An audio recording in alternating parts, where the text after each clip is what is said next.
Assalamualaikum warahmatullahi wabarakatuh. Perkenalkan, saya Eva Diardiani dengan NPM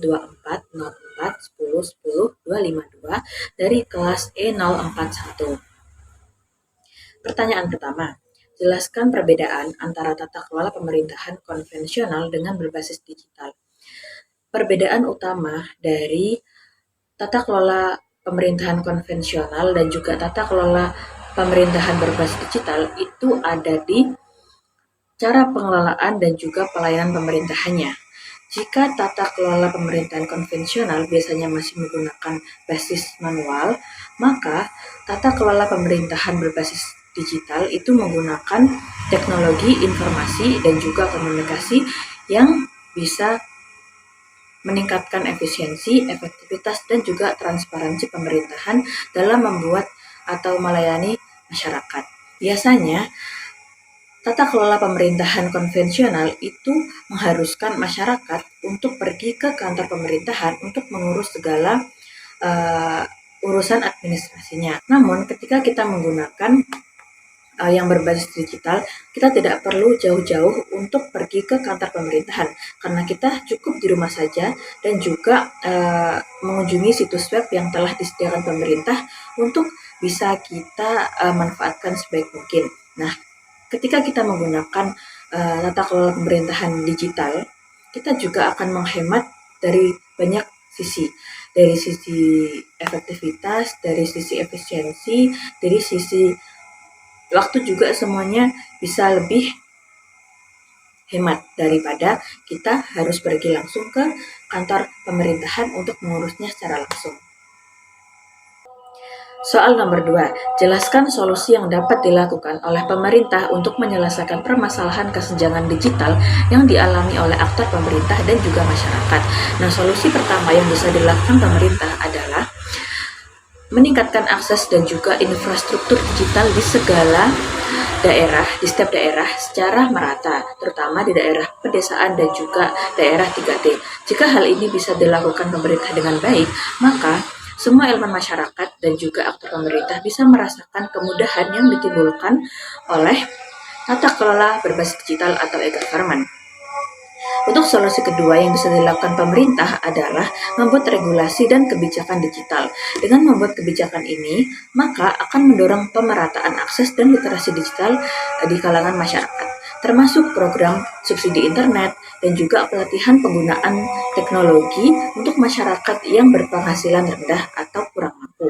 Nah, untuk solusi yang terakhir, pemerintah bisa mengembangkan platform digital yang user-friendly.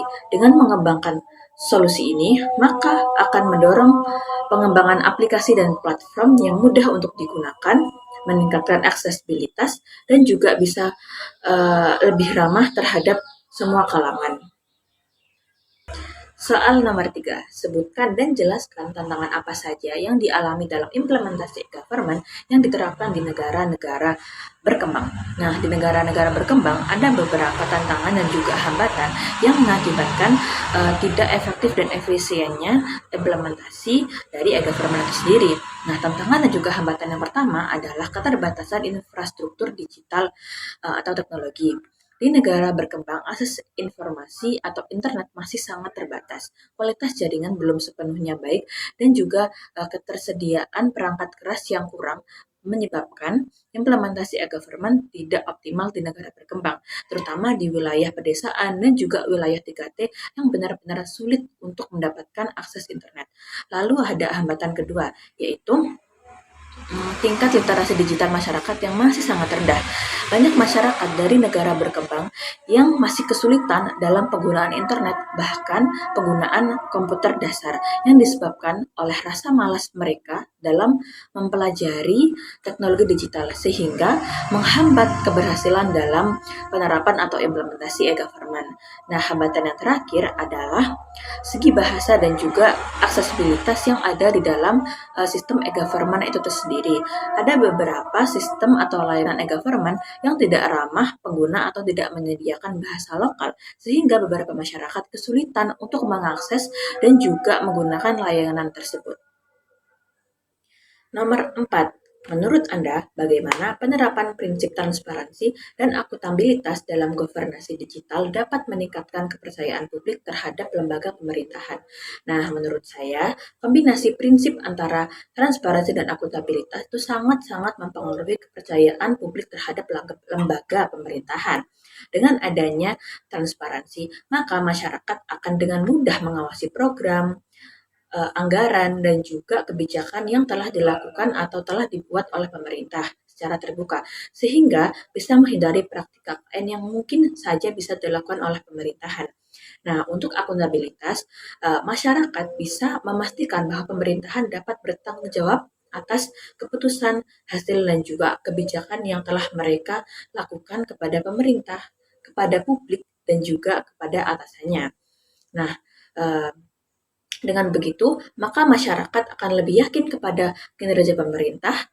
Mereka juga akan yakin pemerintah bisa mempercepat layanan secara efisien dan efektif, dan juga mereka yakin bahwa pemerintah bisa memperbaiki reputasi lembaga pemerintah yang terkadang dianggap kurang mengayomi masyarakat. Seperti itu. Sekian yang dapat saya sampaikan. Mohon maaf apabila ada salah kata. Terima kasih. Wassalamualaikum warahmatullahi wabarakatuh.